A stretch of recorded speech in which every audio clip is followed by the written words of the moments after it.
טייק 1, אקשן. ערב טוב, אנחנו בחדשות מוזכת אירועים החדש. כאן נמצא איתנו אורח מיוחד, מר ראש הממשלה בנימין נתניהו. ערב טוב לך. ערב טוב. תגידי לי, לחצת כבר לייק לשרון ושניר בפייסבוק? אני חוששת שלא. לא. בבקשה. מה, ללחוץ לייק? לייק.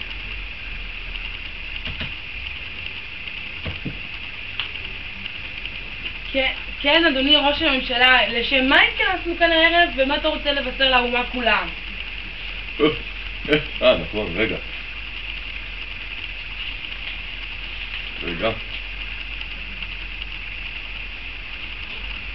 אני יודע שיש בעיות במדינה, בחיזבאללה, החמאס, האטום האיראני, גם בכלכלה והמיסים, עליית המחירים בלחם ובמיוחד בדלק.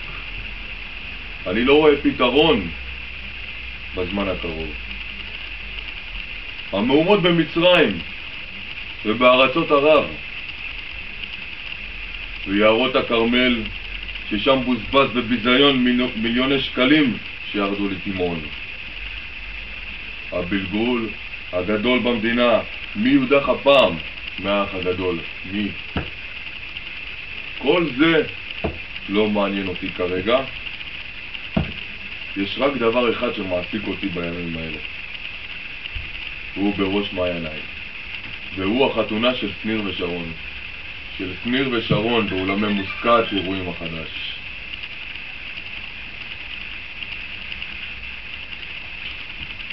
אני וממשלתי עסוקים מבוקר עד ערב בנושא החשוב הזה.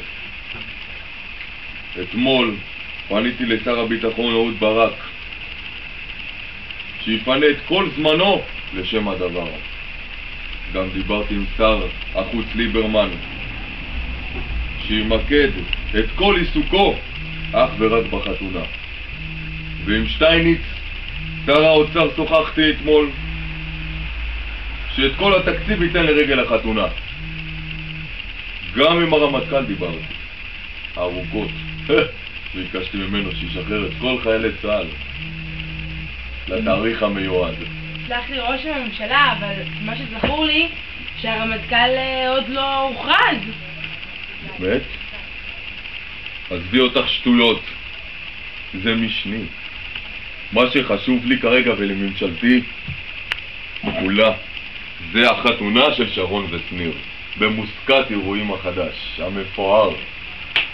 אוקיי, שמענו את דבריו של ראש הממשלה. שיהיה לנו ערב טוב, תודה רבה לך אדוני ראש הממשלה.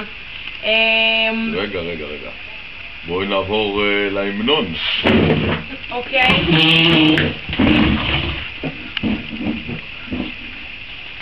כל עוד בלב. מה?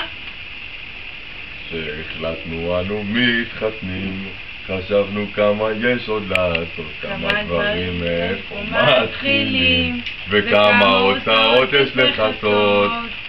שהחלטנו שמוזכת פותחים במרתון של כל מיני זוגות יוכלו להתחרות על חתונה. מוזכת כבר הממנו את ההוצאות.